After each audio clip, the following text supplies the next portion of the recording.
Hi, Lou. I'm Kiffy Ford from East Lansing, Michigan. I have a question about my deck. I'd like to bring back the natural color of the wood from all of the debris from last fall. Can you give me some pointers? Well, Kiffy, when it comes to refinishing your deck, one of the best things you can do is either buy or rent a pressure washer. This is going to make quick work of cleaning your deck off and getting rid of those stains. Now, keep in mind that when you are pressure washing the deck, you don't want to get too close because you can actually damage the wood. Now, once you go ahead and clean this all off and get it nice and clean, there's no more stains, you want to make any repairs necessary. You know, perhaps you have a loose board, or you may notice that the grain gets raised up a little bit. Take a little sandpaper and knock that down.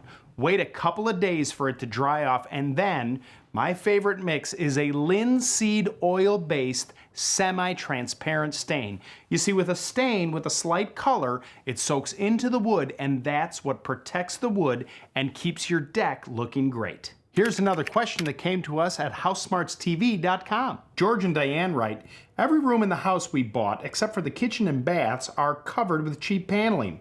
We were told that there was wallboard underneath the paneling, but have heard horror stories about trying to take the paneling down.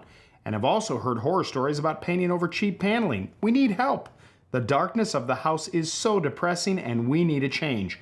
What can we do to either get rid of and or cover up this mess? George and Diane, you remind me of our very first house. We had the same thing, a house full of dark paneling. My wife called it the House of Brown. I said the same thing, honey, we'll take the paneling down and paint it. Well, we took one piece off and all the plaster fell to the ground, exposing all the framing. But in your email, you said wallboard, which means drywall. And I would go ahead and take one piece off. Chances are it's gonna stay put.